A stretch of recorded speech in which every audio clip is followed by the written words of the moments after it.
Hi అండి, అందరికీ నమస్కారం అండి. ఫ్రెండ్స్, ఇప్పుడు అందిన వార్త. విద్యార్థులకు అదిరిపోయే గుడ్ న్యూస్. సంక్రాంతి సెలవుల్లో మార్పు, సెలవులు పొడిగిస్తూ నిర్ణయం అంటూ అప్డేట్ అయితే రావడం జరిగిందండి. అయితే ఇందుకు సంబంధించిన వివరాలు అయితే మన వీడియోలో తెలుసుకుందామండి. అంటే ఎన్ని రోజులు సెలవులు పొడిగిస్తున్నారు ఏంటి అనేది క్లారిటీగా తెలుసుకుందామండి. వీడియో మాత్రం పూర్తి వరకు వచ్చేయండి ఫ్రెండ్స్, అప్పుడే మనకి పూర్తి సమాచారం అయితే తెలుస్తుంది. అలాగనే లైక్ చేసి ఇలాంటి మరిన్ని అప్డేట్స్ కోసం మన ఛానల్ని సబ్స్క్రైబ్ అయితే చేసి ఫాలో చేయండి ఫ్రెండ్స్. ఇక లేట్ చేయకుండా టాపిక్లోకి వెళ్ళిపోదాము. ఇక తెలుగు రాష్ట్రాల్లో సంక్రాంతి సందడి మొదలైంది. సొంత ఊర్లకు వెళ్లేందుకు ఏర్పాట్లు చేసుకుంటున్నారు. ఇక ఇదే సమయంలో ప్రభుత్వం కార్యాలయాలు, విద్యా సంస్థలకు సెలవులు ప్రకటించింది. ఇక ప్రత్యేక రైళ్లు, బస్సులు ప్రకటించారు. ఇప్పటికే రిజర్వేషన్లు పూర్తయ్యాయి.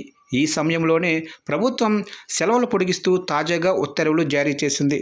దీంతో పండుగ వేళ ఈ నిర్ణయం మరింత జోష్ పెంచుతోంది. సంక్రాంతి తెలుగువారికి పెద్ద పండుగ. రెండు రాష్ట్రాల్లోనూ పండుగ ఘనంగా జరుపుకుంటారు. ఇప్పటికే అన్ని ప్రణాళికలు సిద్ధం చేసుకుంటున్నారు. రెండు తెలుగు రాష్ట్రాలకు ప్రభుత్వం విద్యాసంస్థలు, కార్యాలయాలకు సెలవులు ప్రకటించింది.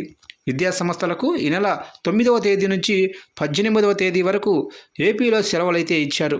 తిరిగి 19న పాఠశాలలు ప్రారంభం కానున్నాయి. అదేవిధంగా కార్యాలయాలు, బ్యాంకులకు సెలవులైతే ఖరారు చేసింది.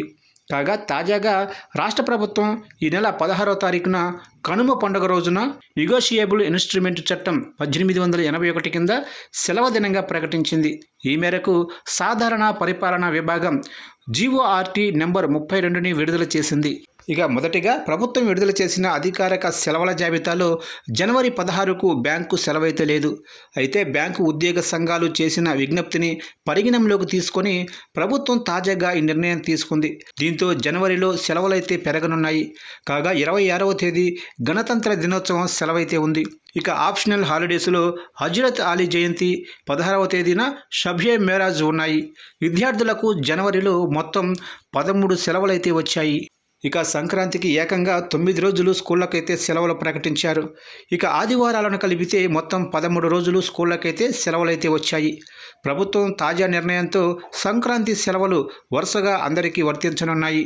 కాగా వచ్చే వారం మొత్తం సెలవు మూడులోకి వెళ్లనుంది. అటు రైళ్లు, బస్సుల స్పెషల్ సర్వీసులను మరింత పెంచే విధంగా అధికారులు కసరత్తు చేస్తున్నారు.